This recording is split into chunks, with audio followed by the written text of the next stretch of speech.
Bonjour et bienvenue sur la chaîne des entrepreneurs animaliers. Aujourd'hui, on va parler du malentendu sur le métier d'animateur nature.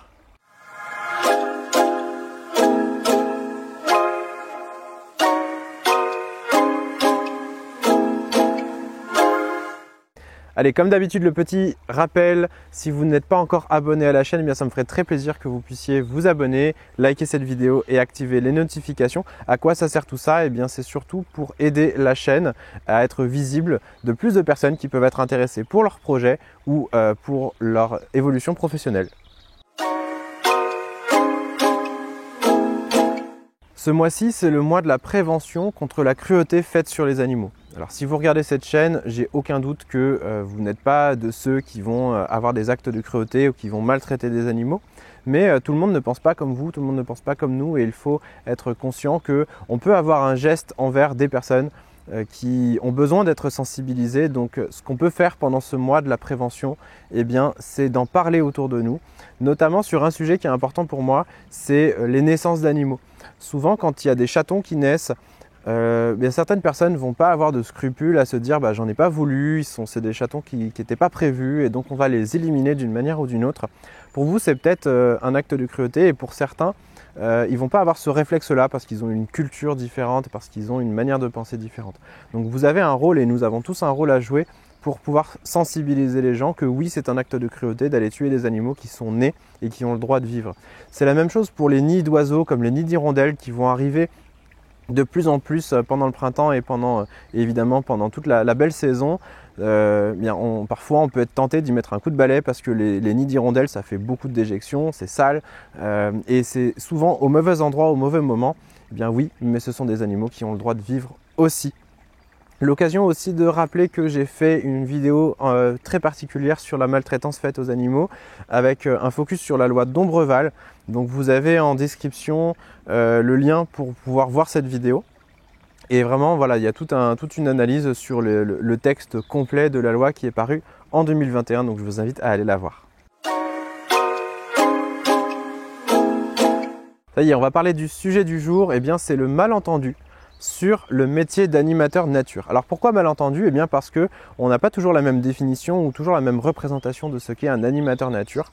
Je ne suis pas un animateur nature moi-même, mais je travaille dans ce secteur-là et j'en croise énormément et je vois qu'il y a des casquettes complètement différentes.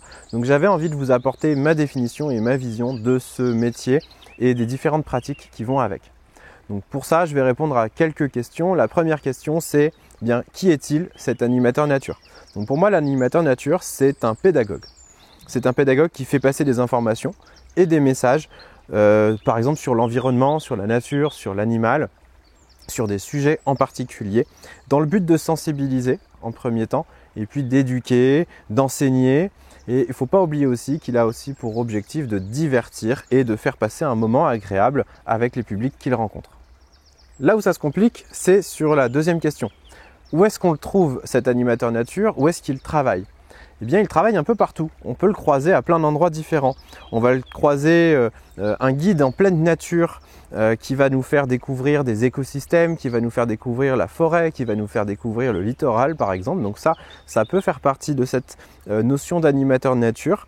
Vous allez découvrir la faune, la flore, la faune sauvage évidemment. Mais on peut aussi trouver l'animateur nature dans des endroits plus culturels, dans des parcs, dans des jardins, même dans des monuments. On peut les trouver même dans des musées parfois, dans des fermes pédagogiques, ça paraît beaucoup plus évident et j'en parle assez souvent, donc ça vous avez l'habitude de l'entendre.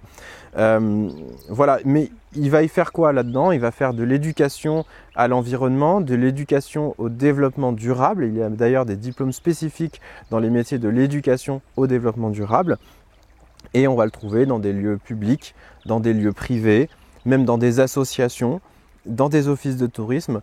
Donc c'est ça la difficulté d'identifier le métier d'animateur nature, c'est qu'il ne travaille pas dans un lieu en particulier. On peut trouver des animateurs nature dans plein de contextes, dans plein d'environnements différents et sur des sujets différents.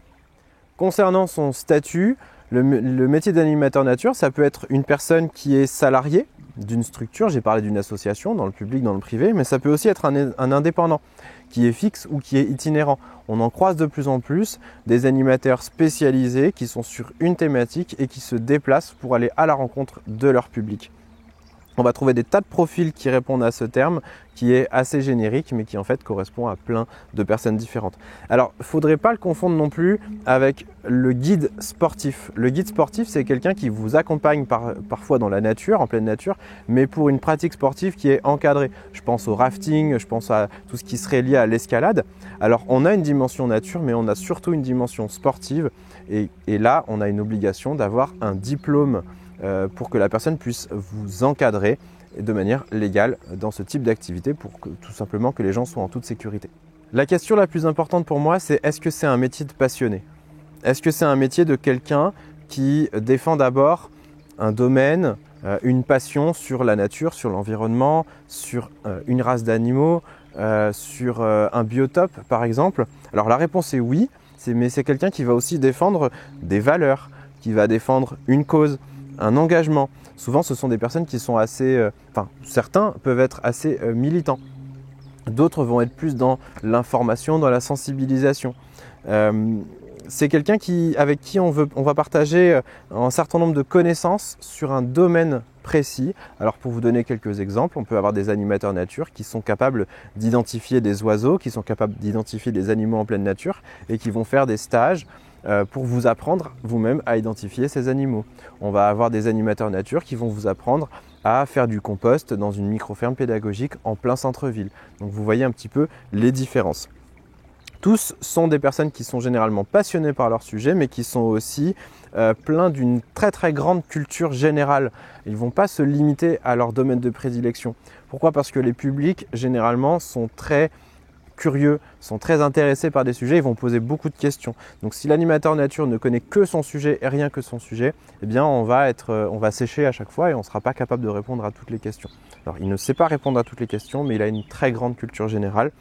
Alors une fois qu'on a parlé de sa passion et de son domaine de prédilection, on se demande si l'animateur nature n'a pas une autre compétence un peu cachée qui serait encore plus fondamentale que la connaissance du sujet, de l'objet lui-même. Eh bien si, cette compétence, ce sont des compétences humaines. L'animateur fait par principe, par définition, des animations. Mais les animations, il les fait en face de quelqu'un, en face d'un public, en face de personnes qui sont humaines, qui ont leur propre ressenti, leur propre manière de penser, leur propre évolution, leurs propres difficultés, leur propre fragilité. Donc, ce qui est le plus fondamental selon moi dans le métier d'animateur, ce sont ces compétences humaines, ce qu'on appelle chez nous le savoir-être. Alors, son but, ça va être d'être captivant. Si vous avez un animateur nature qui est monotone, qui ne vous intéresse pas, vous sentez qu'il est spécialiste d'un sujet mais qu'il n'est pas capable d'aller vous chercher par les tripes sur un sujet, vous vous rendez compte qu'il lui manque quelque chose d'important. Il faut qu'il soit intéressant, mais il faut aussi qu'il soit bienveillant, accessible et surtout sécurisant. C'est quelqu'un avec qui la séance, la visite, l'animation doit bien se passer dans des bonnes conditions. Donc en gros, il ne suffit pas de savoir tout sur tout, il faut aussi savoir donner aussi aux autres l'accès à cet univers qui est le nôtre, qui est notre passion. Alors cette capacité à comprendre et à s'adapter à tous les publics, eh bien, elle est importante. Vous avez toujours dans un groupe, dans une visite guidée, des curieux, des râleurs, des personnes qui savent tout, des personnes qui sont apathiques, des personnes qui sont antipathiques. Vous avez des connaisseurs, des néophytes, c'est-à-dire des gens qui comprennent rien, qui connaissent rien et qui partent vraiment de zéro. On va aussi surtout pas oublier les personnes qui ont une situation de handicap, qui ont parfois un problème de mobilité ou qui ont des troubles psychiques, des troubles psychologiques, qui ont un moment dans leur vie qui fait que l'animation peut résonner différemment dans leur esprit. Eh bien, l'animateur nature doit absolument être capable de s'adapter à ce type de public et avoir les compétences pour le faire. Alors, le meilleur exemple, c'est celui du métier de soigneur animalier et animateur. Alors ça, je le vois à chaque fois qu'un parc animalier ou un parc zoologique va publier des annonces pour un nouvel emploi. Vous avez une fiche A4 avec toute la description de ce que doit être capable de faire le soigneur. Donc s'occuper des animaux, s'occuper de l'entretien, faire de l'enrichissement, faire de l'observation de l'animal, participer aux soins courants, etc. Et puis en dernière ligne, on dit eh bien, le salarié devra aussi animer des visites guidées ou faire une animation pédagogique. Donc souvent c'est relégué au deuxième plan. Et le problème, c'est qu'on va recruter des personnes qui n'ont pas du tout cette compétence d'animation, qui n'ont pas du tout cette compétence humaine. Ils ne savent pas forcément prendre la parole en public, ils ne savent pas poser leur discours, ils ne savent pas réagir à des publics qui ont des réactions différentes, qui ont, qui ont leurs propres besoins, en fait, tout simplement. Et donc, ils n'ont pas cette compétence en animation. Alors, l'animation, en fait, c'est un vrai métier. Ça ne nécessite pas juste de maîtriser son sujet. Il faut avoir un champ de compétences humaines et relationnelles. Alors j'en viens donc à ma dernière partie. Si on a dit que l'animateur nature, sa compétence principale finalement, c'était une compétence humaine et relationnelle, eh bien il se rapproche de plus en plus d'autres métiers, comme celui du pédagogue, comme celui de l'éducateur et même comme celui de l'intervention en médiation animale. Vous vous rendez compte effectivement que toute la relation humaine, c'est un socle de compétences en lui-même. C'est quelque chose qui est absolument important. Il est un professionnel de la relation. Ce n'est pas un spécialiste uniquement de l'objet qu'il va animer. C'est bien de connaître les grenouilles et de savoir quelles sont les races de toutes les grenouilles. Mais il faut être capable de donner accès à ses visiteurs à toute cette information et à la rendre accessible, intéressante, vivante, tout simplement. Et donc, comme ces professionnels que j'ai cités juste avant, son métier n'a aucun sens sans le public bénéficiaire qu'il y a en face, sans les visiteurs, sans les personnes à qui on s'adresse. Et ça, c'est ce fameux savoir-être dont j'ai fait partie. Alors chez les entrepreneurs animaliers, nous on va appeler ça le facilitateur. C'est un professionnel qui va faciliter la création de liens entre l'humain et le monde vivant. Mon idée de lecture du jour, ce sera une bande dessinée qui s'appelle Sapiens. Alors là, je vous montre le tome 2, mais il est en plusieurs volumes et vous pouvez vous le procurer dans n'importe quelle bibliothèque, librairie et site internet. Sapiens, les piliers de la civilisation de Yuval Noah Harari. C'est donc un livre, je disais, sous forme de bande dessinée qui est très intéressant. Et pourquoi je l'ai sélectionné? Eh bien, c'est parce qu'il est un très très bon travail de vulgarisation de l'évolution de l'espèce humaine. Pour un animateur nature, c'est absolument passionnant parce que ça nous donne cette fameuse culture générale dont je parlais. Et on a tout un sujet sur la domestication des animaux, sur comment les animaux ont-ils été domestiqués, sur pourquoi ont-ils été domestiqués. On voit l'évolution des différentes espèces en fonction de leur continent d'origine, la propagation qui a été faite par l'espèce humaine, eh bien des animaux d'élevage, tout simplement.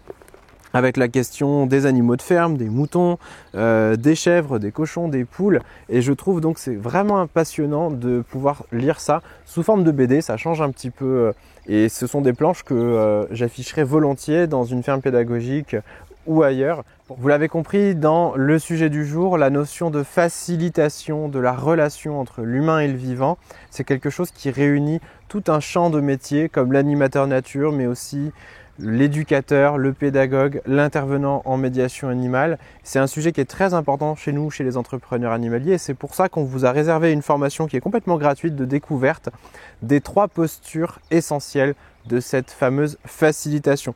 Les 3 postures, ça va être celle de la relation d'aide, celle de la pédagogie et celle de l'éducation.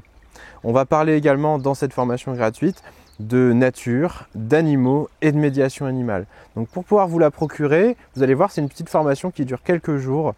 Vous allez aller sur le site des entrepreneurs animaliers, entrepreneurs-animalier.fr/facilitateur, et on vous met le lien en description, évidemment, comme d'habitude. C'est tout pour aujourd'hui, j'espère que vous avez aimé cette vidéo. Si c'est le cas, mettez un petit pouce en l'air et moi je vous retrouve dès la semaine prochaine pour une nouvelle vidéo. À très bientôt.